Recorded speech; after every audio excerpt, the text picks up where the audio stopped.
You're listening to the Game Tenants Podcast.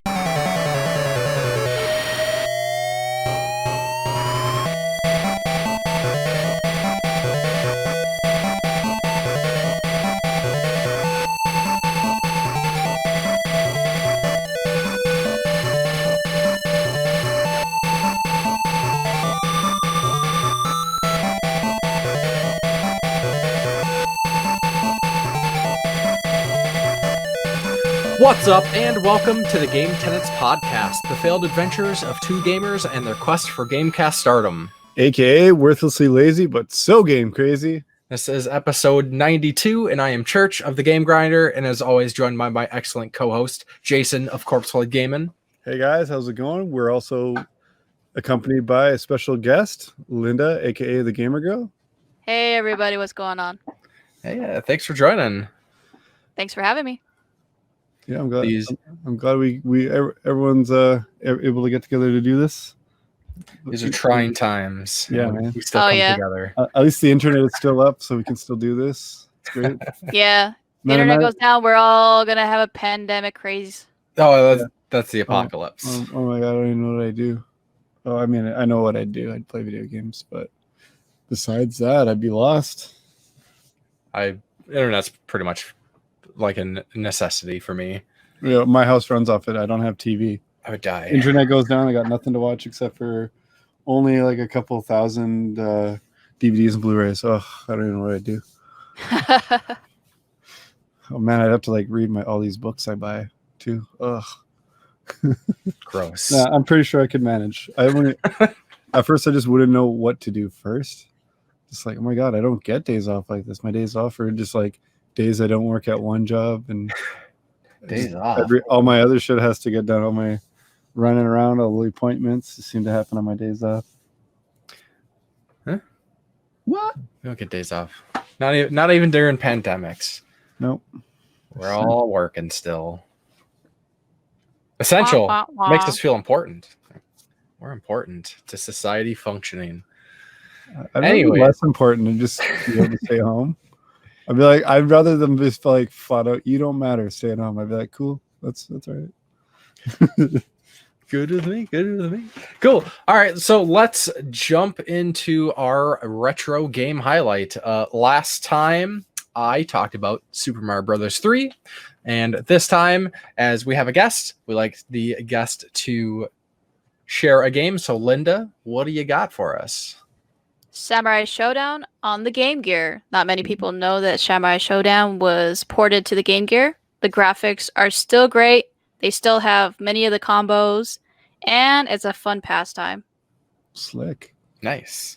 I like Samurai Showdown, but I haven't played any of the games in a very long time. I thought you were just gonna say I love it. I hear that a lot. A lot of people are like, I haven't played Showdown in like I don't know how long, and it's like, well, go grab one. You probably have. And they're probably like, it's in their collection. They just forgot about it. Yeah. I think it might be on one of, I don't know if it's in any of those like Sega compilations. Yes, it is. If you, I forget which one, but it's definitely on. Yeah, go look at your compilations and see if it's on one of them. Because I know I have the SNK Volume 1. Yeah. Yep. Yeah. Okay, it's on. There's also I think there's a Genesis one that has it on there too. Nice. Yep. Version. So is the Game Gear Samurai Showdown the same? Is it Samurai Showdown 1? Or is it its own thing? It's the same but different. So it's technically the same format as 1, but it's a little bit different to like they have to like compact it down. So some of the movements are a little bit different. Makes sense. Yeah, I used to play Samurai Showdown at the local arcade that I had in my hometown, I guess, as it were. We had a little small arcade, and there was like a little go-kart track and mini golf. And yeah, they had one of those old Neo Geo cabinets, but this one was just dedicated. It was a three game cabinet, but this one only had Samurai Showdown on it. Nice. Play the heck out of it. Sweet. Yeah, it's on my arcade stick too. I like playing it once in a while. Nice. I've also got I can't remember what it's called. The 360 one I got. I can't remember what it's called. Yeah, they have that one, and then they have the newest one that's on PS4, Xbox. Yeah, That one just reboot. came out like Yeah, it's called Sen, I think. Yeah, Sen. Yeah, and actually you can get it if you want to import it. I think it's still like they have like a collector's box. It's like really cool. Yeah, it looks really cool. I almost they had just the standalone game at EB Games here. Well, and I didn't grab it, but I should have. I didn't grab it because I was trying to save up for canceled events. Yeah. Well, I think that can work as our transition then. Perfect. Well, MGC got canceled. Yeah, the last straggler of things I was looking for. Where's the crying baby and the violin playing? You're right. Damn, we don't have our soundboard ready. Oh. The gif of the little kid that's like I feel like the gif of the kid that was like watching that dude like spin kick and shit, and the kid walks out from the crowd. Oh yeah, the dancing, the B-boy. Yeah. Called like Street Fighter. It was called like Street Fighter Baby Kick or something. Yeah, they kept memeing that. And it sounds like Chun-Li getting knocked out. Ah! Yeah. You could just get the symbol of MGC and have that go flying. Yeah, my excitement for MGC, and then we just say coronavirus, just booting me in the face. Yeah. Our last episode did not age well, as it were, because we're super excited, and then there's like the next day it got canceled. But we were kind of suspecting that was going to happen anyways. I think I was saying like I'm not even getting excited because I know it's probably going to happen. Yeah, I remember like it being a month away. We're all talking about it, all hyped. We're gonna go, yay!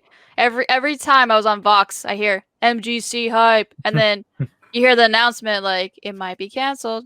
Be prepared. I was like, oh, it's gonna get canceled. I'm done. And this year was gonna be particularly awesome because so many other folks are coming. You are going to go. Do you nerd was going? J Love, T-Belly. Yeah. We have a whole bunch of people that I have not got to meet yet, so that was kind of cool. Yeah, I was all excited. I was gonna meet you guys. I was gonna meet up like game beaters. I was gonna meet everybody that usually goes to this event only, or to only like the ones in the Midwest area. I was like, okay, I'll go to this one finally. Gets canceled. Yeah. Well, next year. We had rigs coming. Yeah, I'm going for sure next year. I'm gonna save my tickets and just go. Yeah, MGC is a really, really good time. Literally the highlight of my year, like over anything else. I liked the other convention we went to together. That was fun, but this is somehow cooler. Definitely. Yeah, it's like too many games for the people that are in PA. It's like over here we have Level Up Expo. It's that event that everybody goes to that lives nearby. Yeah, it's like the one time of the year you get to see like a lot of people, so it's a real huge bummer. So next year, all those people and even more will have to go. Oh yeah, we have to make it all one big party. Yeah, I was really looking forward to that dinner too. That Chris was setting up for us, and damn, that's always a good time too. The hangout that we do. That's one of the highlights for me is getting everyone together and then like hanging out afterwards or whatever. Yeah, there's gonna be a party. It was gonna be so good. It's just basically to see all my buddies that I like talk to pretty much daily about whatever, I calculated I was gonna probably sleep maybe 3 hours each day, if that, because all the stuff that I had planned out. I was like, oh, I'm just gonna be like, wake up at like 5, get going, go do all the collabs that I plan to do, go to the event, go chill, go hang out with people at the end. I was like, oh, I got maybe 3 hours of sleep the whole weekend. That's it. Damn. Well, you do live in the city that never sleeps, so probably. Oh yeah, I've done this before where I've been on a road trip where I went and I was up for 48 hours and I just drove and did what I needed to do. Damn. I could do it. Hardcore. Yeah, give me some caffeine. But there's more conventions coming up, so. Well, GameCon, here we go. Yeah, and that's in August. Well, they're planning on bumping it to like November. So we'll see what happens, because I think what they're trying to do is like miss the window of like uncertainty and move it to November where they maybe have a better shot at it. Yeah, for sure. Yeah. Because this COVID-19 coronavirus thing's probably going to be going on for at least 2 more months, I would say. 60 days, yeah. Don't put that evil on me. Well, I want that shit done this week. Yeah. You got deadlines. The big Good public. luck with that. Yeah. I mean, I guess, yeah, we've got a bunch of related topics here. So Can we use cancel culture for the good and just cancel COVID-19 like you and Dan said? Good luck. Good. Try to do that. See what happens, Jason. let's get the hashtag going. COVID's canceled. You can't cancel it if we don't get a hashtag going. I can't enter my body if I don't give it consent.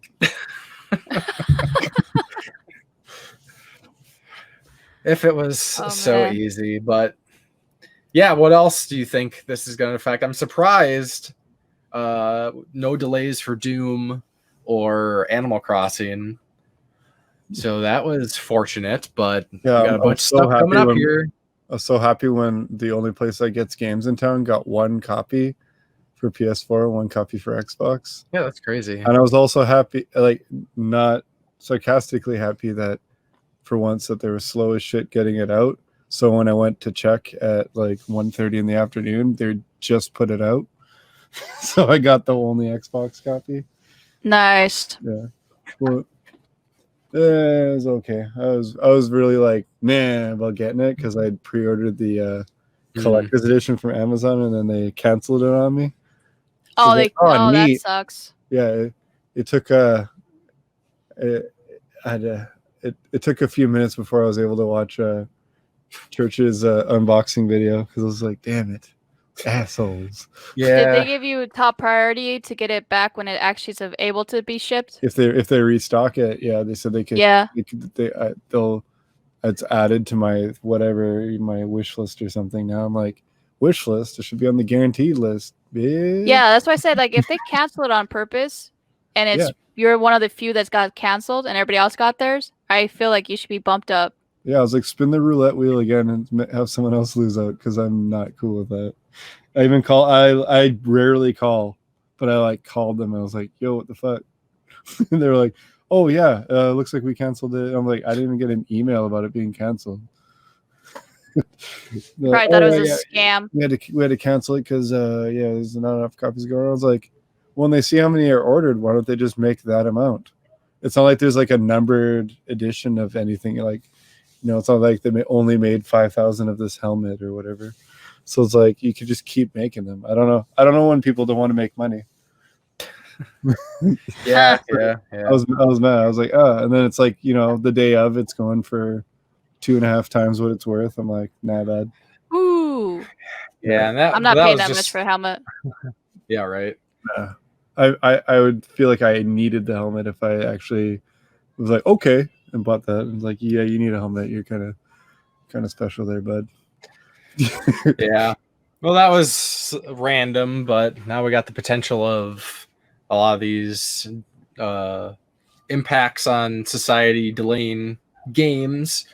Right now, I'm kind of sweating bullets for Resident Evil 3 remake. It's coming out in 2 weeks. Well, is it coming out in 2 weeks? We'll find out. Especially with the whole GameStop thing going on. Yeah, you'd brought that up as an idea of something to talk about, and I thought that was a good idea. What do you know about it? It's weird. So GameStop, the executives are saying that they're an essential part of the society's, like what the list is, and they're staying open when many of like the ones that are on lockdown, they're like, no, you're not essential, so you need to close. And even people on the internet, like Twitter, are putting like hashtag GameStop is not essential just to like tell them to close down. So it's really sketchy on like why they're saying they're essential, because they say that they sell tablets, to have kids be able to like learn, but they don't have anything else like Best Buy. They're like, oh, everybody's like, well, they're like Best Buy, they're selling, but I'm like, Best Buy has computers, Best Buy has chargers, Best Buy has everything that you would need to stay and work from home, be able to just like buy all your essential stuff, you know, extra like cords, you know, extension cords, stuff like that. GameStop don't have that. So a lot of the employees are wanting to go home, but they can't, because if they go home, then technically they kind of like quit. So it's like a gray area. Like a lot of people are not sure what to do. Yeah, it's an interesting situation because we have kind of the universal call for non-essential businesses to shut down. So, but does Best Buy have Funko Pops? Oh, you're right. I don't know. Darn. Man, you got me there. But yeah, that is I think that's an interesting debate with the whole like Best Buy is still open and like other retail stores are open, and because they carry other things. Well, video games are the life's blood, but yeah, so it's kind of a weird one for me. I'm not really sure what to think, because then getting further into kind of like the socio-political debates of the what to do to combat the spread of the coronavirus and the impacts of shutting down everything, like on the economy, on the people who work paycheck to paycheck, and the availability of potential unemployment, or, well, they're not unemployed because it's just a temporary shutdown, so they can't get unemployment benefits. And it's weird. It's a weird one. I don't know how I don't know if there's a right or wrong answer personally on the GameStop thing. Like, yeah, I don't think they're essential. I mean, it's a video game store in the end. So the essential debate, I don't think they're essential. But whether or not they should be forced to shut down, or like places that aren't shutting down, are they giving people the option of working? Like I don't have the option to stay home and work. I do IT support for a school district, and they're providing lunches and breakfasts for kids still. And, you know, there's still like, there's the whole distance learning thing that we have to support. So I'm still working, and Jason's still working because he does PCA work and delivery for Domino's. And Linda, you're still working too. Yeah, I'm technically still working, but it's a gray area for me because I have to go out, and because we're on a travel ban. It's only essential travel. So technically that's a gray area also, because they're saying, well, you know, we're essential, and my job's saying that my job is essential, but technically I'm going against what the governor told us on the news, which is to not leave your house unless you're going on a food run. Mm-hmm. But is mail still going to be going? Not very many. I don't think they're delivering, you know, and people are scared to pick up their mail and scared to do stuff. And I feel bad for the employees who actually want to leave. Because I used to work for GameStop. This is coming from an ex-employee who, prime example, I was sick. I went to the urgent care. They told me not to go work. I told my boss, who said, you're the only key holder. If you don't come in, we have to shut the store and you're not getting paid. And then that employee, and then they put it on me. That employee who was supposed to work tonight can't work. So then I'm over here in the back about to like pass out because I feel bad for the person who's living paycheck to paycheck. So I'm literally just sitting in the back doing nothing. I'm like a shell of a person, and I'm having a hard time just like sitting there. So that's what GameStop does, is they put it on you. Like, you're a store manager, you know, there's other people that are depending on you. So I'm like, I feel for them because I know what they used to do. And I also feel for the people who want to work because they're like, I really do need a paycheck. So I see both sides. Like, the ones that want to leave, let them leave. Mm-hmm. Don't hold it against them. Yeah, but don't penalize them for it. Yeah, don't make it like, oh, you're leaving, okay, quit, bye. No, it's like, just put their job on hold. Everybody who wants to work, who wants to take the risk, let them take the risk. And then you can divvy it up or close a couple stores, and then everybody who wants to work only open a couple stores, you know? Yeah. So many solutions to that, but they just like, oh, nope, everybody doesn't want to work, that store's closed. It's like, come on, man. You don't need to be that crazy. Honestly, I don't get why they don't just like waive bills for essential shit like mortgage, rent, electrical. They're they did. and They stuff did like that here. Like, did that just here. just do that so then people don't feel like they have to work. They did that know? here in Nevada.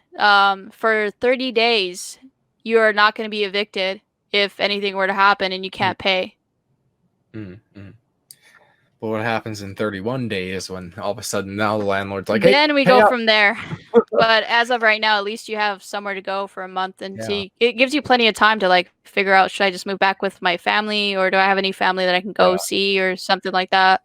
Yeah, it's interesting how many flaws, not to go all political, but it's interesting how many flaws in our society are coming out under these conditions, and really making people kind of look at some of these things. So yeah, I saw a post last night that's like, don't say you want things to go back to the way they were before. Say you want to come, we want to come out of this as a better society. Like, it's funny how many things are so easy to change for the better, but they just weren't changing because, money or whatever reason. Or we just don't like change. A lot of people don't like change. Yeah, too. Very true. But with the GameStop thing, what's interesting, so GameStop said, yep, we're essential, we're staying open. And now you have this big public backlash about it.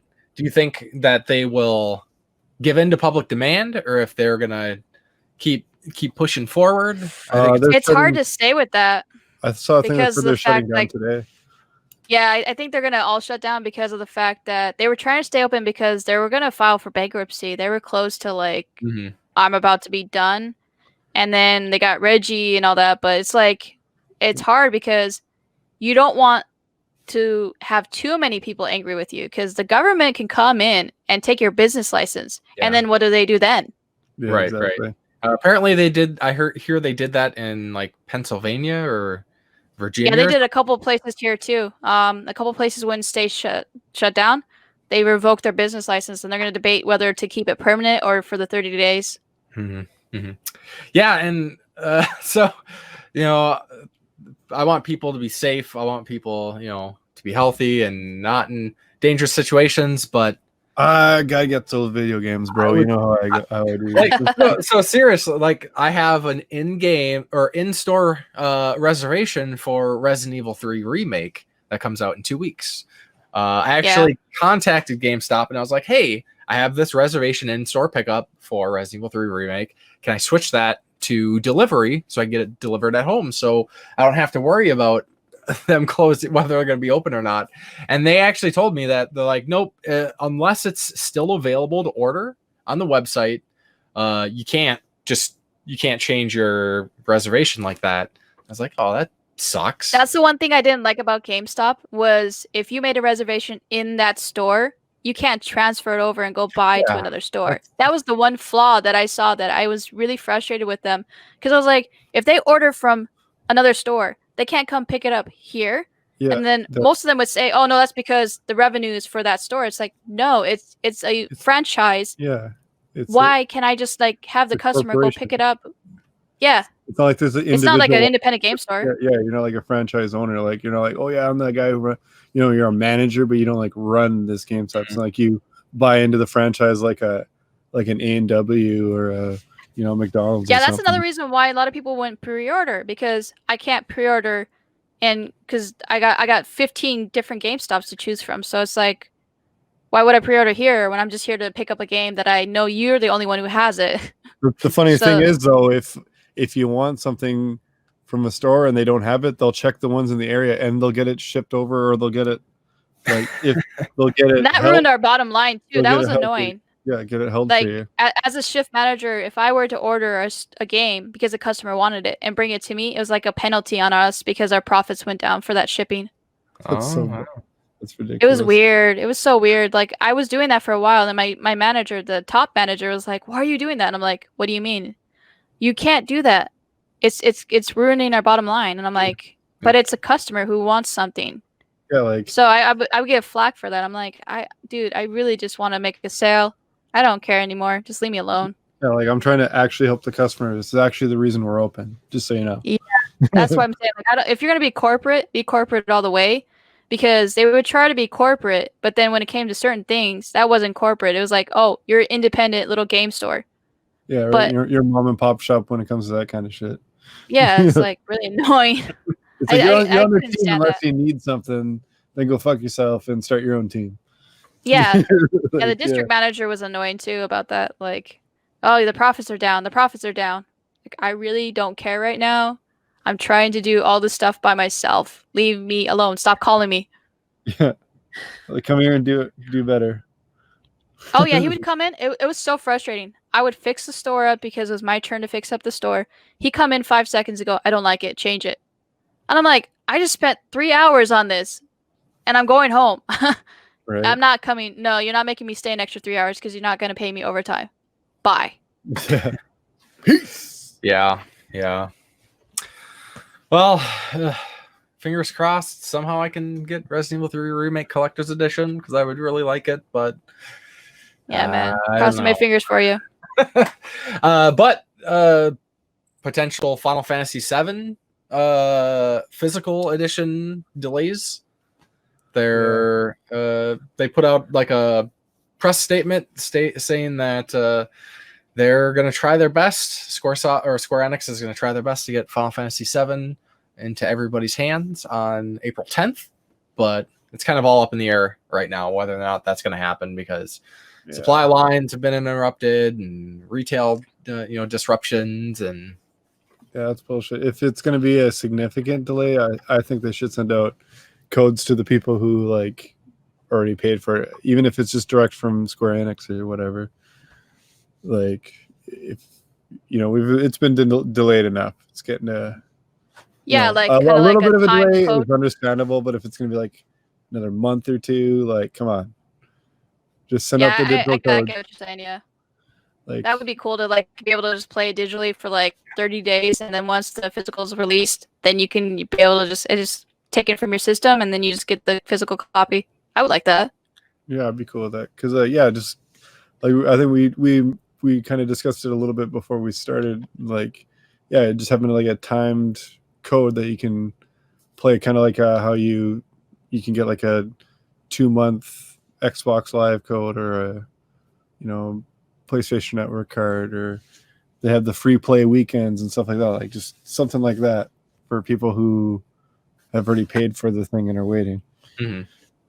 Yeah, because it'd be hard to do it for retail pre-orders because that's not connected to email addresses. But if you've ordered on like Amazon or GameStop or through Square Enix, I mean, they could just send you an email with the code. Yeah, that'd be easy enough. Yeah, it's definitely not going to happen. But again, fingers crossed. I got the first class edition on pre-order from Square Enix. I paid a lot extra for day one delivery on that. So did I. Well, I didn't do day one, but yeah, I want it. And now you're not gonna get a refund for that. I just want it. We'll see. I'm fingers crossed that I just heard him velcroing up his choking gloves when like, oh, what's that, Square Enix? I paid for the day one ship and it's not happening. So I'm hoping maybe because I'm not going through a retail store and it's just coming direct to me. Maybe I'll still get it on release day. Yeah, maybe I'll buy a drone at Walmart and I'll fly it over across. That'd be cool to have delivery from drone. There you go. I'll just Purell it. Might be too heavy for a drone. Depends on the drone because there's some massive ones now. Yeah, chain a bunch together. Yeah, like 4 of them. Shit, you just hear them struggling. Yeah. Or zip line it. Can you zip line my? I'll like get one of my friends that are right across the border to go pick it up from the mailbox for me. And I can see a rope, just like just chuck it over the border. Can you American Gladiators that shit over to me on that zip line? Thanks, man. Yeah. And it'll be interesting to see what this affects for games in development right now. We've all heard that The Last of Us 2 is currently in crunch phase, trying to get the game ready. So I can't imagine everybody's going into the office to work. I'm sure some people can work remotely, but that's gotta have an impact. I mean, if it was Konami, they'd probably just lock the doors and keep all the people quarantined in the building. To work Right, on it. Ooh. right. But Konami doesn't make games anyway, so no worries about that. From my understanding, Japan didn't really shut down much. No, they didn't. I heard they were still functioning. Because you're serving the interest of the corporate masters. Like that's one thing that's kind of bums me out about Japan is that hierarchy where everybody's just like you're a slave to the system. Company comes first. We're all slaves to Yep. the system. That's In true. some way, shape. That's Yeah. true. I'm predicting it's going to be delayed at least like a month. Yeah. I mean, like I said, I don't care because it's shipped to my PO box across, so I can't go across until the borders are open anyway to get it. So At least it'll be there, right? You know how much? Yeah, actually, You know- I'd be mad if it arrived day one and I still just couldn't go get it for a month and a half or something. You know what you could do, Jason? It'd be funny. You could have a friend go meet you on the border and you just chuck the keys over the border and then the person catches it, gets the game, chucks the game over the border and the keys. They're trying to spread the virus, and then they just like crush my fucking collector's edition with a Jeep or something. Trying to, Yeah, like bring in Yeah, the they're like, security Chrono squad. 19, Chrono 19. they just Just take you down. they just throw it into the lake and then just shoot it till it sinks. Well, you have a statue, right? So it probably will just stick without getting shot. Yeah, Cloud's probably a heavy bitch. That looks like a really heavy statue. I've seen Yeah. it, but I haven't held it, so who knows? It looks pretty solid. I'm hoping it's solid. Oh, yeah, for the price we paid. I It's sure just- hope. Yeah, it better be a solid statue. It's like, what the fuck? It's hollow. It's this hollow dollar store plastic. Damn it. I hate when you see that you paid all that money for like a collector's edition and it's just like really cheap, rinky-dink stuff that you just like, I paid $400 for this. Yeah. Looking at you, Bethesda. Yeah. That's very nice. They've been already kicked a lot. Yeah. So, either you have any final thoughts on the whole COVID-19 game delays, GameStop, whatever? Cancel COVID-19. Yes, Cancel COVID-19. cancel culture. We're canceling this shit. Yes. COVID yes. canceled. Hashtag COVID canceled. Get that going, Jason. Throw it up on Twitter. When I post this episode, it's definitely being a hashtag on there. Yeah. Well, I guess so. We got delays going on, we got cancellations going on, but got some pretty cool announcements going on too. I want to give a shout out to a new Kickstarter campaign that just started a few days ago. It's called Sea of Stars. And this is by Sabotage Studio, the same folks who made The Messenger, which I still need to play myself. What? Yeah. I have it. I have a physical version. It's like really, really high up on my backlog. I just keep pushing it back. But Sea of Stars is it's a prequel, but it's a turn-based RPG where The Messenger was kind of like Ninja Gaiden, platformer, Metroidvania. So you've heard. So I've heard. But it looks really cool, and I'm a sucker for great pixel art, and I like turn-based RPGs, and from what I hear, The Messenger is top-notch, and I'm sure this will be too. So Sea of Stars on Kickstarter, check it out. 26 days left on the campaign at the time of recording this podcast. Decent. I'll go check it out. Yeah. Then we got speaking of Resident Evil 3, Resident Evil 3 Remake demo was made available. Yeah, and this week coming up, the beta for the online, I can't remember what it's called again now. The online component. Yeah.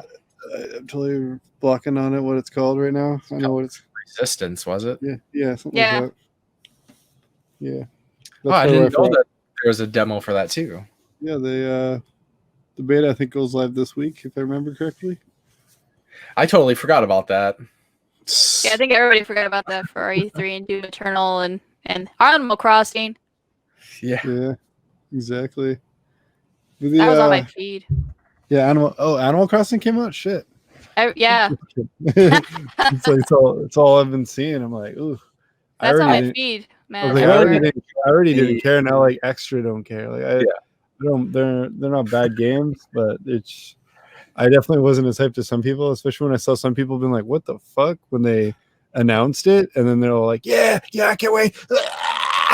I've been enjoying the Doom Eternal Animal Crossing mashups with Doom Guy and I don't know the name of the They're villagers. I don't know exact names. I haven't played Animal Crossing in a couple years, but I know they're villagers. Yeah, I can't remember what the other one chick's name is. A lot of mashups, very funny.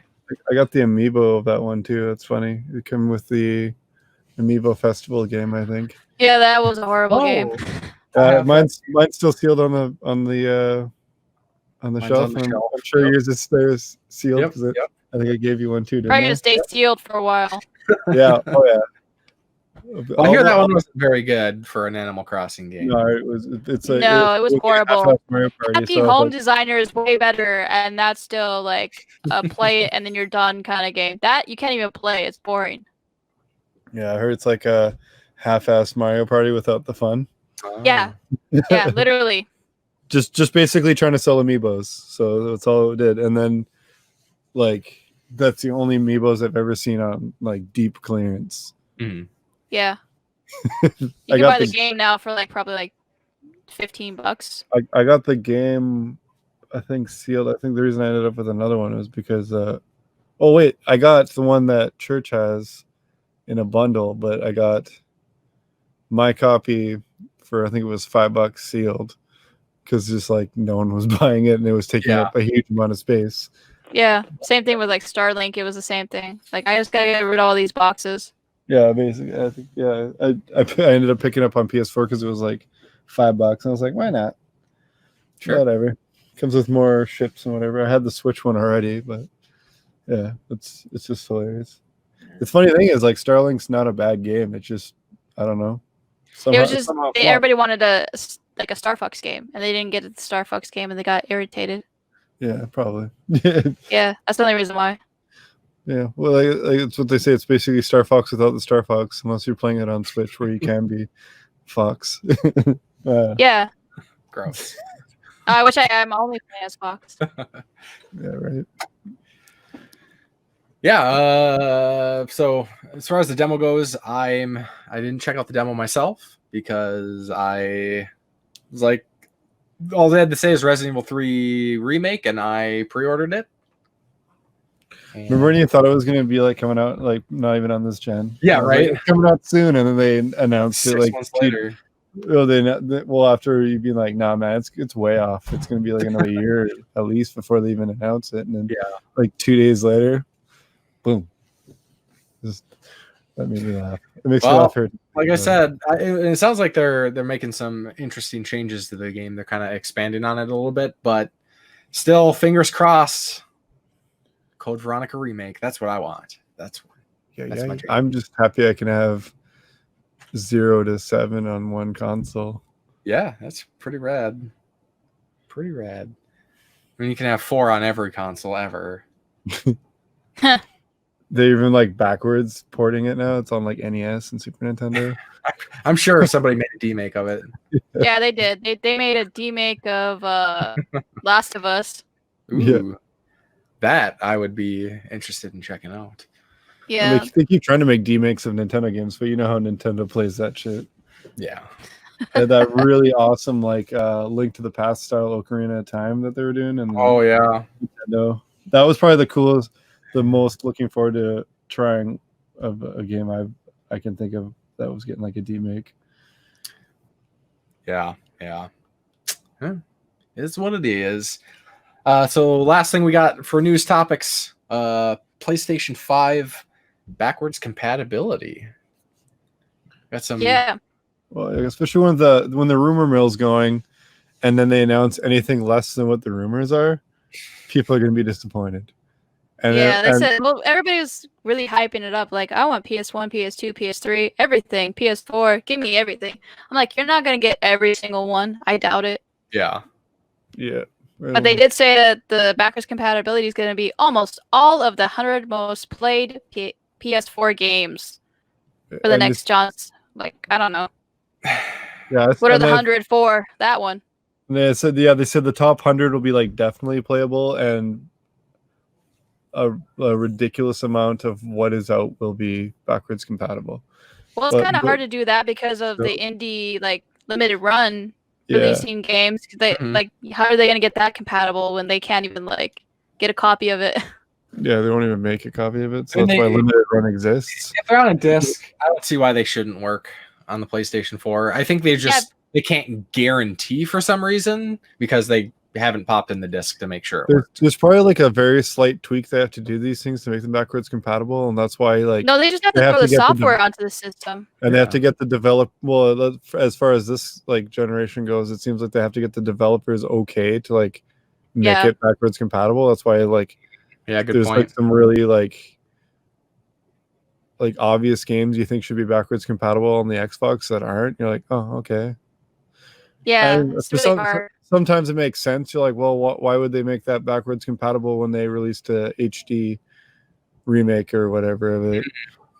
But the other ones are just like, oh, we can't get the okay to do it. Yeah. Well, if they could do that with digital, then I wouldn't be worried. I could still download my copy of Scott Pilgrim and play it. Yeah, I will say I am horribly disappointed that I was no other system support is kind of disappointing. I mean, yeah, I was a little disappointed too. I thought maybe at least PS3, maybe try for that.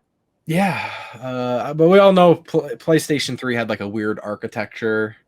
Yeah, but that's their company. That's what's weird to me. I'm like, yeah, we're the architecture, but you have the engineers. Yeah, but I mean, PlayStation 1 and PlayStation 2, you can fully emulate on PC. It's just software, so well, not every game on that emulator will work. That's the only thing. True. Well, they still haven't even ironed out N64 emulation, let alone PS2. That's the only reason why I haven't gotten a mini yet for that one. Yeah, exactly. Some of the best games are like the hardest to emulate. Oh, I mean, I know we've been off topic for a second, but PRGE just got canceled too. Oh. Yeah. Yeah. Just saw that. Wah, wah, wah. Yeah. There'll probably be more. It's going to be more as we go along. But I don't know. Like, I would want... You know what they should do is to throw a bone to people. Is like, hey, guys, we're going to give you a couple PS1 and a couple PS2 games on the list. And just have it to where you can throw your disc in there. Because it's the easiest start. It's just like...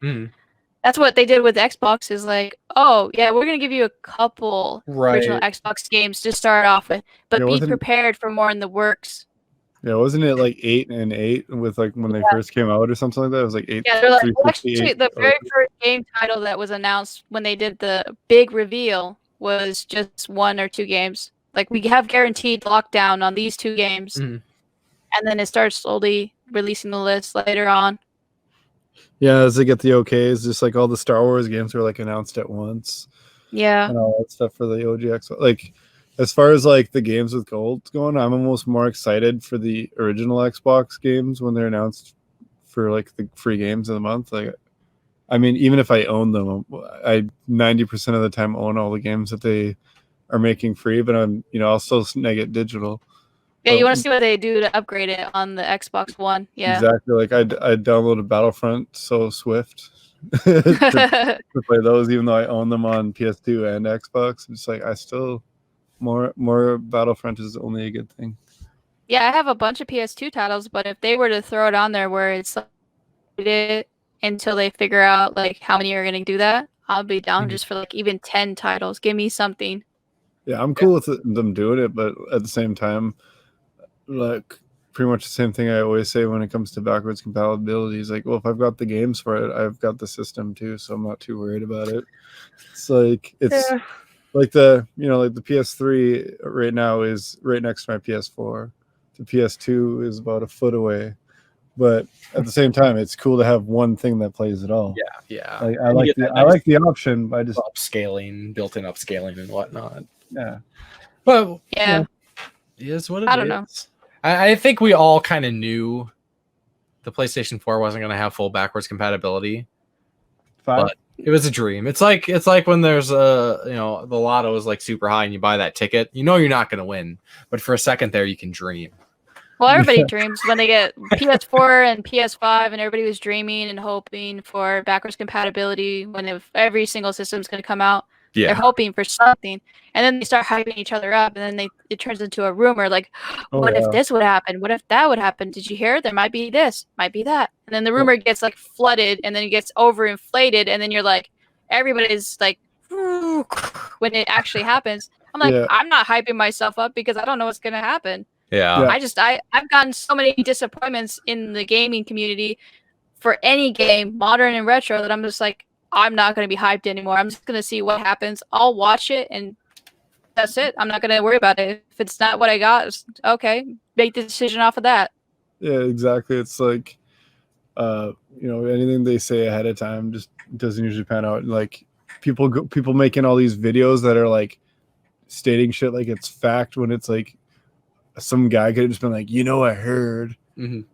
And they're like, oh yeah, did you hear? PS5 will definitely play PS1, 2, 3, 4, and 5. And you're like, oh cool. Where'd you get that from? Does your uncle work at Sony? Like, I never watch any of those videos. I just like. And I love how I was like, I got a source. I got a source from Sony.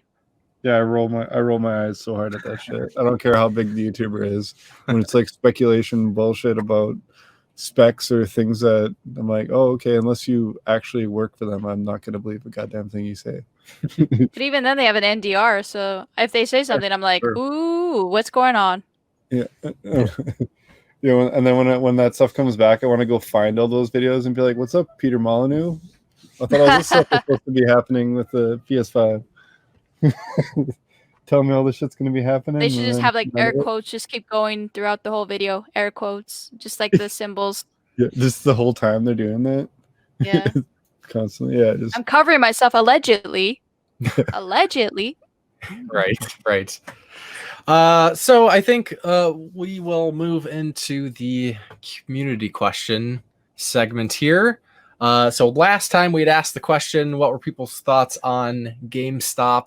And Reggie joining. I think it'll be interesting what's going to happen post coronavirus, because I think that just threw a monkey wrench into everything. Yeah, he didn't even get a chance to be in the company for 5 seconds. What if Reggie just stepped in and was like, no, we can't shut down? And was like, we should, Reggie. And he's like, fuck that. Yeah, what if it was his call? Then what are people going to say?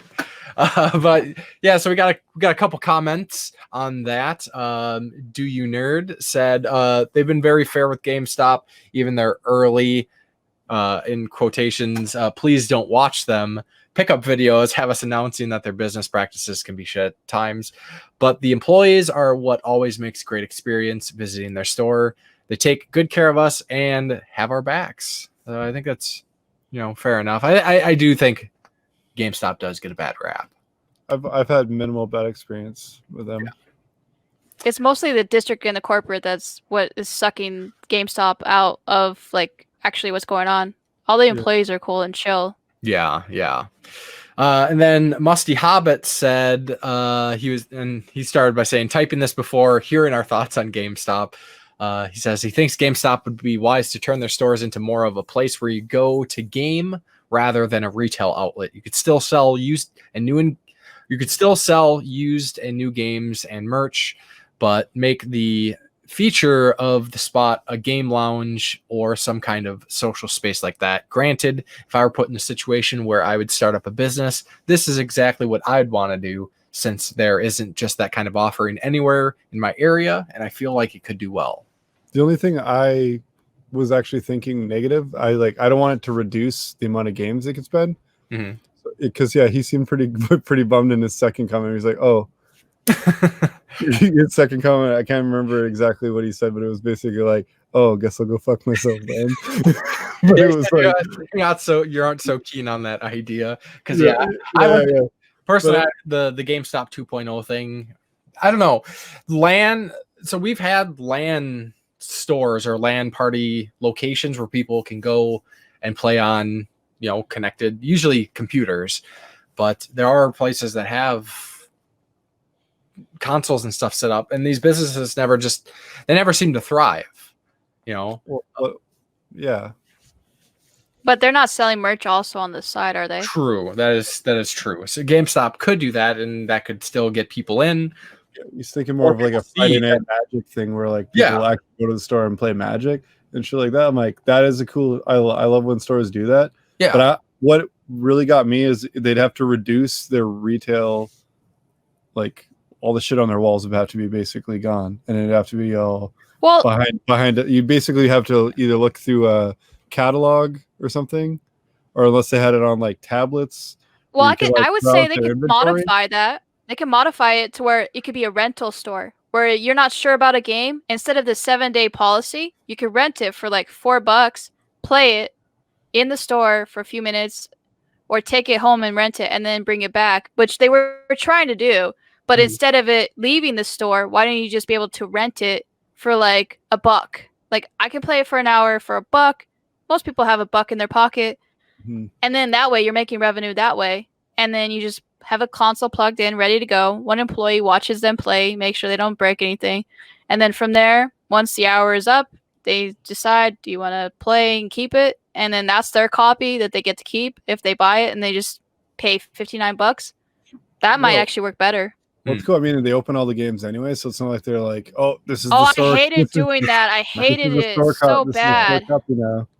I loathed that part where I had to crack open a brand new game for no reason. Yeah. Did it break your heart to like throw out cases and stuff? Yes, it broke my heart to like rip it open, take apart the collector's edition, rip open the standard editions and any other edition, and then put a copy each on the wall. And sometimes we only had one copy. I was like, I don't want to crack it open. Yeah, it's pretty rare when you actually get something that it's legit sealed from there. Like they haven't had a chance to open it yet. You're like, and then when you no, you don't need to open it. Let me buy it like that. And if say something happens to the copy, like somebody takes the case, you have to crack open another one. Yeah. It's like it's a never-ending cycle of like I cracked open like 50 million games. Shit. Yeah. Yeah, that's the one thing I don't like about it. What I was really thinking as far as like the game station setup, like the the little kiosks and whatever they'd be doing is how small most GameStop stores are. That's what I was thinking. Yeah. Well, they would have to only be able to do it on the major big scale. Yeah, like ones the that are like outside, a full size. Yeah, the outside of the mall ones and stuff. Like that. Yeah. That I'd be cool with, but like, I just want the selection of games to stay the same. That was what my major thing. So I'd like to clarify. Well, they would have to I like keep it the Joe's same. idea, but I also, I really like. I like what they're doing. I like that. When I said I went to that store in the Mall of America that was different. Like, I didn't hate that. It was a good setup to still have the games, but it did feel like there was a little bit. I don't know if it was just because it was in that big of an area. Maybe it's just trafficked more and they get picked through more, but it felt like less selection.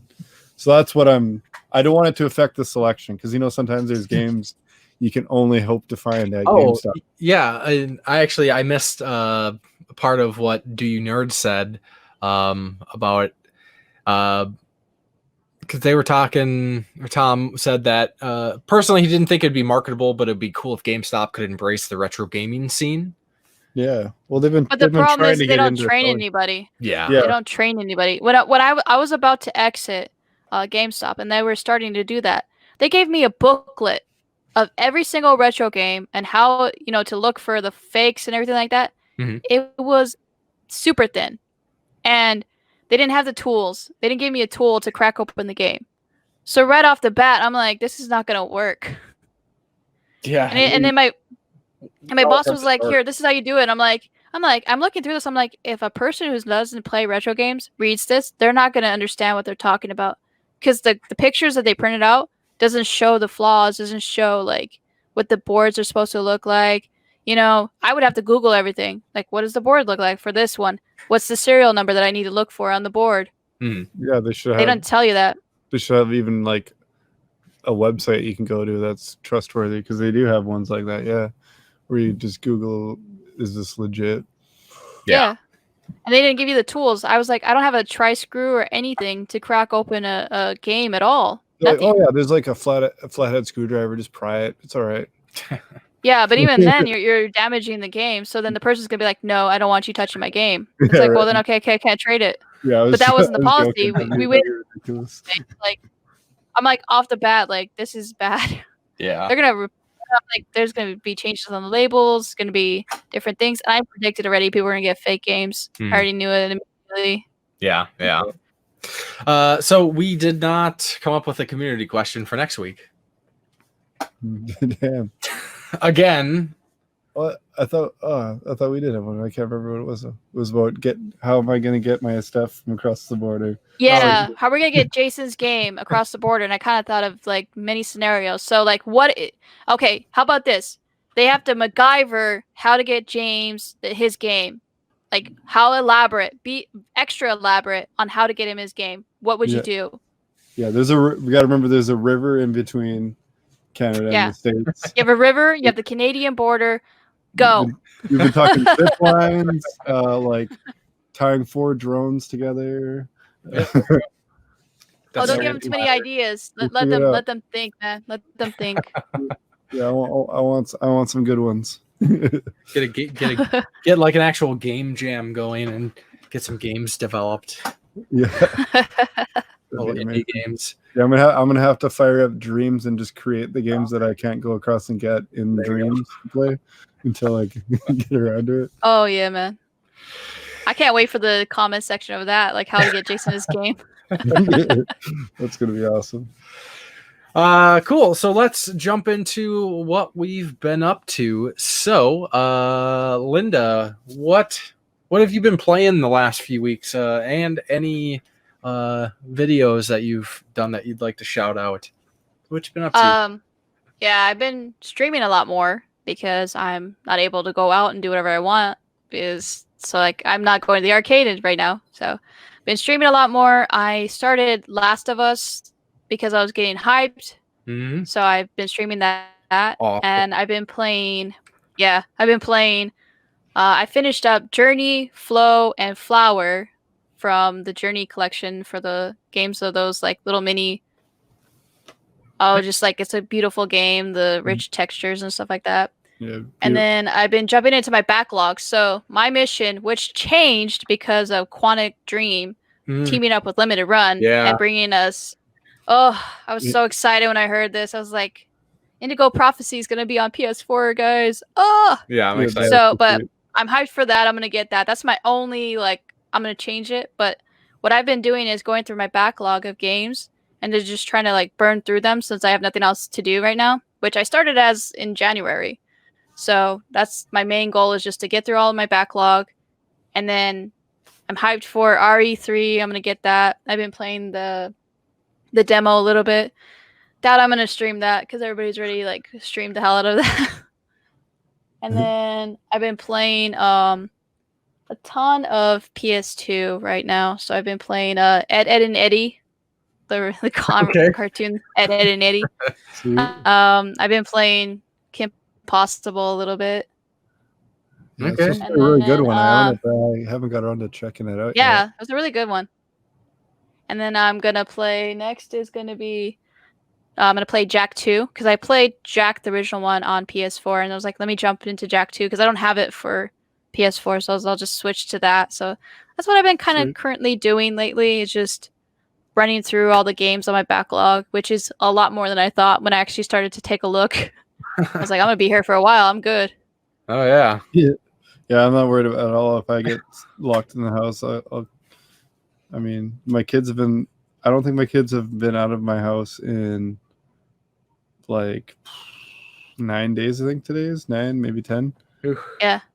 And they haven't been at each other's throats like you'd expect with kids, and so pretty amazing stuff. Yeah, but it's different than it was back in the day. You got to remember, like, we have True. internet, we have video games. Before it was like you had 3 games in your collection and that's it.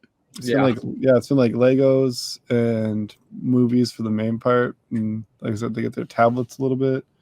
If they're good, but not a whole lot. I don't like a lot of that. And games is like a real treat. We rarely play games together, but they watch me play some games because I installed a second TV in my living room. So when they're watching like Frozen 2 for the 20th time, I can be like, nah, I think I'm gonna rock out some Doom Eternal and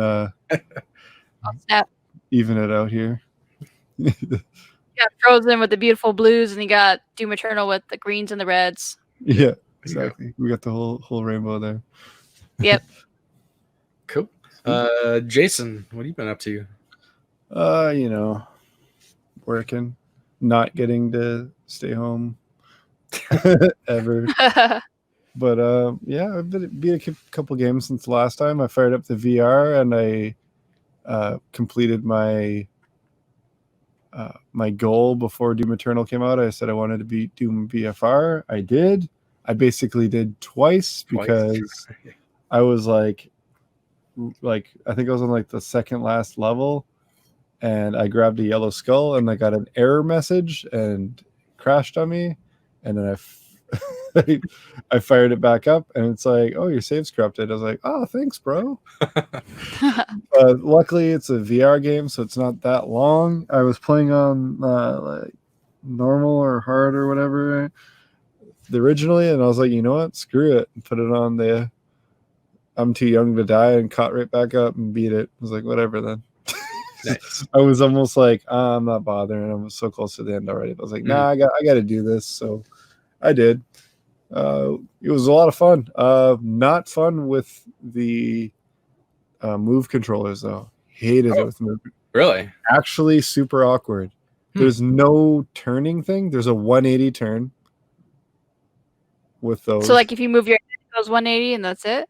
Yeah, there's a flip. Basically, you flip around, and then you move by like that kind of where you hold the move button and you kind of point a little like portal, and you like go there, like you zip around like that, like a couple other games use, which is fine. But then all of a sudden, like you're just like kind of awkwardly at angles all the time, and I was like, I hate this. And I never tried the just the regular DualShock. But then I realized, I was like, wait, doesn't this use the aim controller? And it does. Ooh. And the aim it was my first time using the aim controller, and the aim controller is badass with it. Nice. It's got 2 sticks and everything on it, but you still use like the portal wave moon. I don't even know how to say that. How do you? Yeah, or whatever it's called. I think teleport move or whatever. The teleport thing. Yeah. So it's it was a lot of fun with that. I mean, it was easy to aim with the move controllers, which is cool when you had the 2 guns. But the aim controller basically just makes like your one arm is just like a grenade launcher or the BFG or whatever, and so you just got this one arm that kind of is always just aiming where you look. So if you need to throw a grenade or you need to, blast someone with the BFG, that's like right there, and then you got your other gun in the other hand, and it actually worked really good. I enjoyed it a lot more after that. I only played like the first 2 or 3 levels with the move controllers, and I was like, yeah, I got to figure something else out. Maybe I'll just switch to the DualShock. And I was like, wait a minute. When I saw the aim controller. So yeah, that saved the day. I might have like not been able to recommend it if it was only like move controller. So I really enjoyed that. And then while I had the VR on the brain, I actually played through Heavy Fire Red Shadow. Never heard of that one. I'm not I could tell that no one's heard of it because it's the heavy fire games are usually just like an on rails shooter, kind of like the Rambo game was. What system is it for? It's for PS4. It's a VR. Okay. And it's the other, like I was saying, the other heavy fires are basically like an on rails shooter where guys pop out and you got to like move the cursor and shoot them all, or some of them I think you can actually use like the PlayStation Move for the PS3, stuff like that. It's basically just shoot what's on screen. This one, however, is a little bit different. You're in a turret the whole time, and you just fight waves of enemies that just keep coming at you. They come from all sides, though, which is kind of usually it's just the left and right and in front of you, but sometimes they'll like circle around back, and you're like, "What the? Why is my health going down?" And you like look, and they're like, "Oh, there's a guy like behind me." So that part was a little bit annoying, but you can like turn the turret all the way around either way, so it's not a big deal. But yeah, it controlled really well. It was a lot of fun. I got it dirt cheap. It was like $10 or something. Nice. Shipped. So I was like, I'll take a chance on that. I'm always up for more VR games, and yeah, it didn't disappoint. It wasn't like the greatest game I've ever played, but it, the only time I thought it looked like crap was the menu in VR looked pretty bunk. Like it looked like PS1 guys. But then you play the actual game, and it's like you're like a turret, and there's like you're on the first level, you're on the beach, and boats are coming, and then they'll come with like the big like it'll be like little dinghies with like guys, and you can blow them up before they land, and then it'll be like the bigger things where like trucks will drive off it. Guys are like running down the beach on both sides, or it was a good selection. It was a cool like kind of gallery shooter. I enjoyed it. Like I said, for the price, I'd say check it out, because obviously not very many people had, because I think any trophy I got was like rare or ultra rare on it. So maybe I might have been the first person to play it who wasn't a developer. Who knows? Yeah, even How Long to Beat didn't have a time on it. It was just like I don't know. I think it's on PS. I think it's on PC also, but yeah. Oh, okay. I'll check it out on PC. I don't have a VR. It was decent. Like I think just playing it without a VR might not. A VR I think made it as cool as I thought it was. Regularly, I don't. It might just be like a regular like a turret level in any game you've played, but in the VR it was kind of a cool experience. I like the kind of gallery shooter stuff. Some people don't. I like that shit, like the survive the waves of enemies coming at you. I'm always cool with that. Sweet. But besides that, I've been playing Doom Eternal, and just that for the foreseeable future till I beat it. So probably a couple more days. I got tomorrow and the day after off, and I'm sure I'll beat it in that time. If not, digging it. I'm loving it. At first, I was just like, boy, it's I was loving. I'm like right off the bat, I was loving how much more imaginative the levels are. The level layouts are, I think, way cooler than the last one, and also, I really liked how much more cinematic it is, which is really cool. And also, I was not sure how I felt about the platforming at first, because it's kind of more platforming heavy, especially the first couple, like the second and third levels, I thought. But I'm into it. It's cool. It's cool for like exploring, and for the secrets and stuff. It makes it kind of cooler. But yeah, I'm not sure how I feel about that. Yeah, we'll see how I feel by the end of the game. Sure. That might bug me, but as far as everything else goes, everything else is fun. I'm not a fan of not having the pistol, because when you run out of ammo and the other one, you always have the pistol. Yeah. This one, especially at the beginning, like you're always running out of ammo on everything. Yeah. That's one of my only gripes is that. But as far as the game itself, it's amazing. So yeah, I'm pretty sure you've been playing it too, but I want to hear for sure. What have you been up to?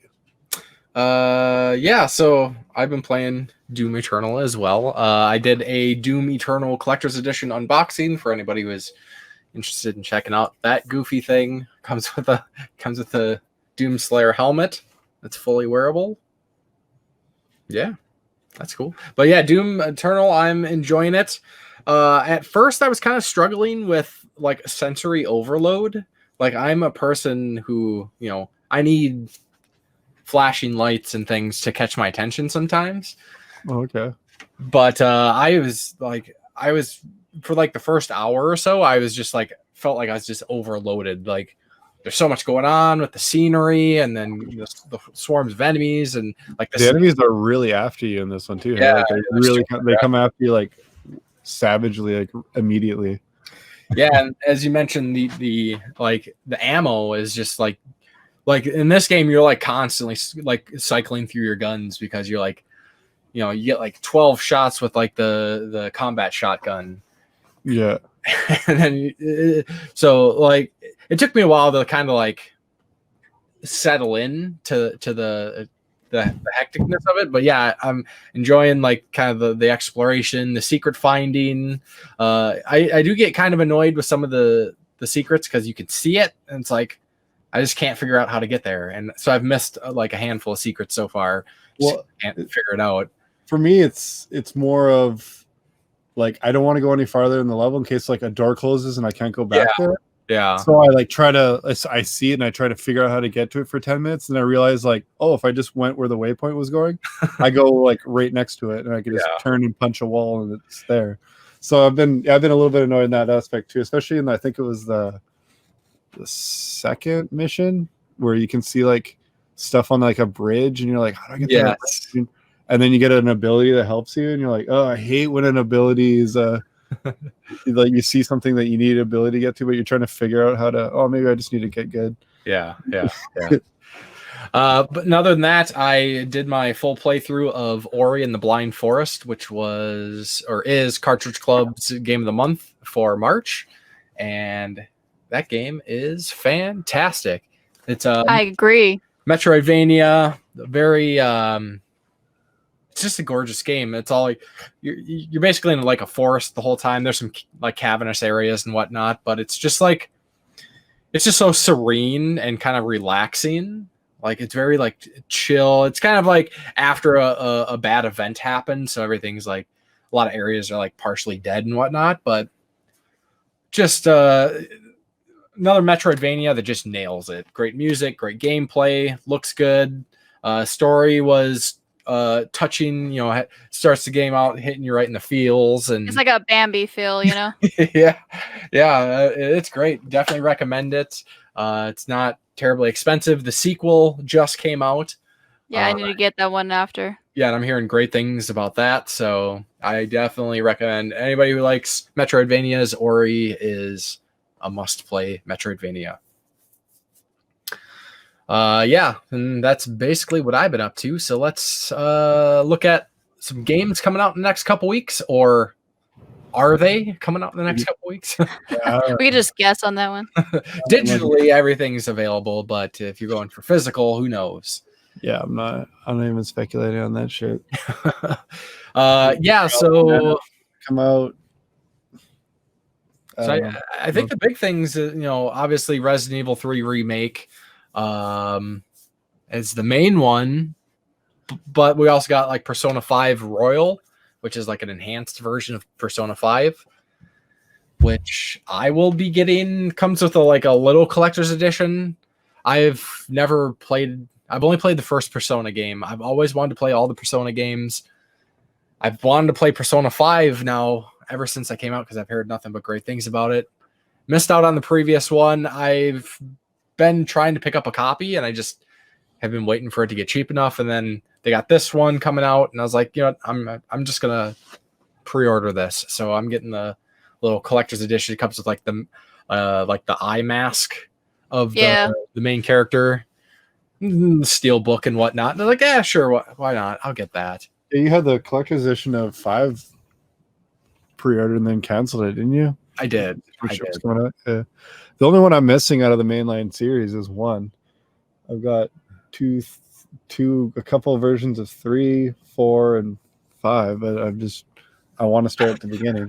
I managed to this that way where I want to start at the beginning. I don't want to start at 5 or 4. Yeah, and even it's not really a series that you need to play in order, but I know there's a couple games that have some references. I think 2 references the first one quite a bit, and 3 or something. I'm not sure. I don't really know much about them, but I hear they're great. They're just really long. So yeah. And I think really that's mainly it for what's coming out next couple weeks, other than some ports. Because everything's April's got a bunch of stuff coming out, and we'll talk about that stuff, I guess, next episode. Hopefully they can nail down when shit will actually come out. Yeah. I'm sure Resident Evil will come out, but it'll just be, might have to go to Walmart. Hey, I'll go to Hopefully they get Walmart Marvel if I have to cancel my pre-order when everything goes back to normal. I'll just go get it at Walmart. Yeah. I don't know if I can't get my collector's edition. I'm not sure what I'm gonna do because I'm not gonna cancel the collector's edition because I'll get it eventually. It's just like. Let's play it on PS1 and Should I get it digitally or something? I don't know, or just replay the original. I don't know what I'm gonna do. GameCube. Yeah, something. Yeah. So I guess as we're kind of closing things out here, we'll just kind of talk about what we got going on in the next couple weeks. Any video plans or games you plan on playing? Linda, what you got going on in the next couple weeks? I have a video planned for all the bored kiddos for people who don't know what video games, and they have like NES, Super NES, just chilling in their house. They can crack it open, and I show them 10 kid-friendly games. That's one of the videos, and I'm gonna keep playing Last of Us. Finish that off. I've never beaten it on the PS4, and it's been a long time since I played it, so I've forgotten a lot of stuff. Also trying to finish Ocarina of Time for like the millionth time. I've forgotten where I'm at, and I keep having to backtrack. So Ocarina of Time is on my list. Ocarina of Time is Cartridge Club Game of the Month for April. Oh, so you're gonna be playing it along with me? Yay! Maybe. Yeah, I'm trying to beat that. Do it It's yourself gonna be without a any long help time. from them, you coward. Sorry, go ahead, Linda. No, you're good. Jason's hilarious. But yeah, I'm gonna try to beat that. And then just go through my backlog. So I got nowhere else to go, so backlog it is. Yeah, sounds good. How about you, Jason? Just Doom. I don't give a shit about anything else. I'm not even gonna think about anything besides Doom. Sounds good. Yeah, I mean, pretty much the same for me. It's Doom, and then I'm not sure. Oh, Yeah, I do have Yakuza 0, which I will get back to eventually. I still kind of want to replay Resident Evil 3 original before the remake comes out, so I can nice. have a better appreciation of the changes. I did that with Resident Evil 2 before the remake came out, and I do want to replay the Midgard section for Final Fantasy 7 before the remake comes out. So we'll see what happens, but yeah, definitely I'll be getting to Yakuza 0 soon-ish, eventually. I promise, Jason. Whatever. Why don't you just take out the fact that you're gonna probably get it late on people in the Yakuza. Just beat the shit out of like 20 guys at a time. Yeah. So, all right. Then as we wrap things up here, let's let people know how they can get a hold of us. Linda, how can people get a hold of you online? Shout out YouTube, social media. I have YouTube, Linda, aka the Gamer Girl. Twitch is Breadbagger Butter Bandit. I share that with my friend Travis. I have Twitter and Instagram, and it's Linda, aka the Gamer Girl. Perfect. Then, if anybody wants to get a hold of us, of course, you can look up the Game Tenants Podcast, YouTube, SoundCloud. It's available via pretty much any podcast app that lets you listen to podcasts. Look us up. If you want to get a hold of me, I'm on YouTube, Facebook, Twitter, and Instagram, The Game Grinder. And Jason is available on YouTube, Facebook, and Twitter, Corpse Flood Gaming. And be sure to check out the Super Enabler Bros. Episode 2 is available now. Absolutely. Episode 3 coming soon. Pretty soon, yeah. We've been trying to maybe do like 2 a month. Every like 3 weeks, I think we kind of figured out. Perfect. So I think that is going to do it for this episode of the Game Tenants Podcast. Linda, thank you very much for making the time to join us. We've wanted to have you on for quite a while. Thank you so much for having me. Yeah. Thanks for coming. Appreciate it.